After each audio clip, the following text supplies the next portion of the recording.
Hello, my friend, and welcome back to another episode of the Western Hippie Podcast. I'm your host, Michaela, and my favorite co-host and co-pilot, Willie, is sitting behind me. And we are doing our best not to sweat our little tails off because it is very hot where we live and we don't have AC. So we're doing the best we can with what we have, which I don't know about you, my friend, but that is a very common theme, let's say, in my life, is doing the best I can with what I've got because, one of the things that sometimes is really hard is letting go of who we were and embracing who we are now. Because I had a podcast in 2020 and I felt like, was I a pro? Was I perfect? Absolutely not. But I had a good flow. I had enough confidence that I could walk up to the mic, I could record an episode, and within maybe a take or two, I felt like I had it. I'm on probably take 7 tonight, and I just am struggling. I am struggling. And there's a couple things I'm struggling with. And one of the things is I used to know how to do this. I had a flow. I had it down and da-da-da-da-da-da. And why can't I just da-da-da? Like, why won't words come to me? Michaela, you're a talker. And where's the words? They're not coming out of your mouth. I know, Michaela. I know they're not coming out of my mouth, but I don't know where they are. And I don't know where they're coming from. And it's very, very confusing. Right? And it's just odd because the skill is there. It's just a little bit rusty. And I'm a talker. So it's not even that the skill is just not there. It's just something, you put the mic out, you put a computer up, and it just gets very weird and we don't know what to do with it. And we talk in funny voices to cope with nervousness, because just changing voices solves every problem in the world now, doesn't it? No, it doesn't, but we're going to pretend like it does. It worked great for Robin Williams. Actually, that was a terrible, terrible example because it worked great until it didn't. So we're not going that route. Anyway, and then, so there's that on the one hand. And then on the other hand, we all have our go-to trauma responses. And what a lot of us don't realize is we have what you would call, everyone has different words for it, so I'm just going to use a few different words for it, but our real self, our true self, our authentic self, our core self, whatever you want to call that. And then a lot of us have formed a persona due to trauma. Now, I consider trauma anything that separates you from that core self, from that true self, from that authentic self. So and there's trauma, some people would argue with the big T, SA, any forms of sexual assaults, rapes, deaths in the family, traumatic event, super traumatic events, right? A lot of people would categorize those into big T's.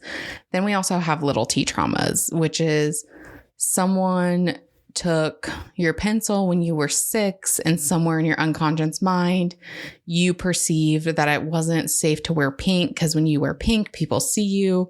And when people see you, they steal your pencil. I just pulled that example out of my rear. That is also a very real example. It's a little extreme of how the unconscious mind works when we're in the second trimester up into until we're 7 or 8, because we're in a theta brain state, which is a very hypnotic brain state. So literally something happens, we're making a meaning. Something happens, we're making a meaning. And so in that state, we tend to form a persona, and this persona was created to keep us safe. So someone may have a very assertive personality, let's say, but to stay safe from dad, let's say in their childhood, they had to learn to be very docile. The trauma work would be to remove the things that is making them docile because it's a trauma response and get them to be more of that leader, more of that assertive self in a healthy, productive way. That's just one example. So my go-to protective mechanism, I've got a few, but one of my favorites, we're laughing because we prefer to laugh than to cry, is make it look perfect. At all fucking costs, Michaela, make it look perfect. If you are dying in the inside, you go get a cardboard cutout, you put it in front of you, you make it look okay, even if it's not. And so, as much as I had the flow down in the last podcast, I also had my persona down because I had not done any of the deep trauma work. And it'd be interesting to go back and talk to myself during that time because I wonder how much we'd actually have in common. And I might actually, in my trauma work, I can go do that. So I might have to go talk to her. But yeah. So I sometimes wonder, even in that old podcast, was it even me talking, or was it that persona self, me talking? I don't know. I don't fully have an answer for it. I do know that I'm working really hard to clear that persona because I do have a wide range of personality. I will tell you that. I have a very wide range of my personality. I mean, and I'm getting better at letting it show. And so I have accepted that when I get on the mic, I never know which personality is going to come out since there are multiple. Yes, that's a joke. Also not a joke, right? Like I have a funny version of me. I have a serious version of me. I have a teacher version of me. Like I do have all these different modes. And so I'm aware that different ones of them are going to come out on the mic. But at the end of the day, I always want it to feel like you and I are sitting down having coffee together as friends, or that you're on the phone with me as a friend. And as my friend, you never know which Michaela you're going to get that day.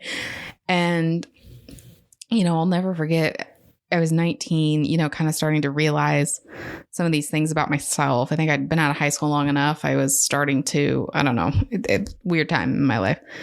And I remember someone who I had just started talking to, I really wanted to see him. And I remember saying like, what did I call myself that day? I think I called, what did I say? Goofy Michaela? I think I called myself Goofy Michaela. And I remember when I told him, I was like, well, I want to see you. But I'm like, just fair warning, Goofy Michaela's out today. And he's like, I haven't met Goofy Michaela before. And I was like, God, she hasn't been out in a long time. And that's kind of what I'm going through again as I'm through the trauma work. I'm meeting all these other parts of myself. And that's also the hard part, is there is this make it look perfect in there. On top of that, there's also, I have an inner performer in me. I love, and I forgot about this, but I did theater in school. I took acting classes in film school. I love performing. I love acting. I love dropping into different personalities, expressing these different personalities. And so there's this weird balance that I'm trying to walk of, I always want it to feel like me. I don't ever want to put up that make it look perfect persona. Like if I'm having a shit day and I've got to record a podcast, I don't want to get on here in the customer service like, I'm good, how are you? When I am actually feel like shit. I never want to do that. And I also know that I have a performer in me. I know she's in there. And so I know sometimes I'm going to get on the mic. I'm like, you know what? I'm going to tell you guys a story today. We're going to be a little bit goofy, but that is still very much a part of me. And me not hiding that is part of this. And so it's like, as we get older, it's trying to it's like trying to hide less parts of ourselves, like step by step, but we have to get to know them and we have to get comfortable with them first and not expect anyone else to see them before we see them. But it is weird being back on the mic. And I just keep reminding myself, like, this is just going to be practice. And I have to be willing for this to be rough for a while, for this to be shaky for a while, and just episode by episode, it's going to get better. But me thinking about getting better is not going to actually make it better. I actually have to sit down, start talking into the mic, get back used to having a microphone in front of me instead of just talking on the phone with a friend. And episode by episode, it's going to get better. So this little random episode today, I just wanted to get something done so I could get that rep back in. The last episode, which was great, it was with my friends, so it didn't feel as podcasty to me in a weird way. You know what I mean? So Anyway, just thank you for being here on my journey. That's kind of where I'm going to wrap up the rambles today. And we're going to get back in a flow. I'm really excited about some of the things I'm working on, though, because I really, even though the last 4 years have been wonky, very wonky, there has been some fun stuff. And some of the fun stuff is I've learned so much, and I'm working on putting, because that's another part in me. I'm a teacher. I love to teach. I actually want to go back to school to be a teacher. And I decided I'd rather teach on YouTube.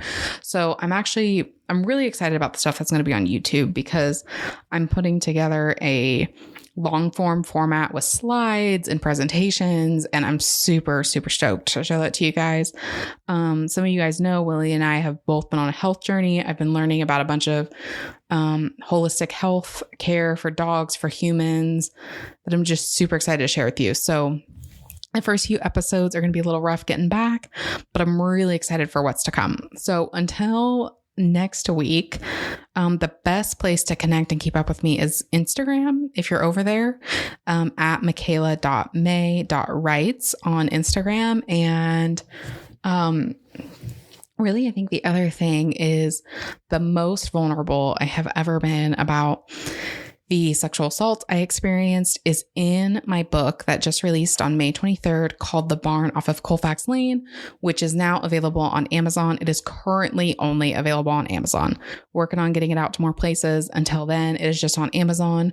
So if you really want an unfiltered look into sexual assault and the mixed feelings that comes with it, I am very proud of this book, what it became, and I really hope it's as healing for readers as it is for me, as it was for me to write it. And so even if you haven't walked through something like this is very much a book I wish I would have had when I was walking through it, because there's certain feelings, there's certain thoughts that you don't understand unless you've gone through it. And so I wish someone could have handed a book like this to me just to read. I'm like, oh, this may not be normal, but I'm not fully crazy. This is actually a proper response to something like this. We'll just leave it at that. So I'd be very, very grateful if you have not to head over to Amazon and purchase a copy. And I don't have a proper sign off yet. So there's a part of me that just wants to say, TTFN, ta-ta for now. And if you don't know, that's from Terror. We're actually, since I don't have a good sign off, we are going to leave it at that. So TTFN, ta-ta for now, and I will see you next week.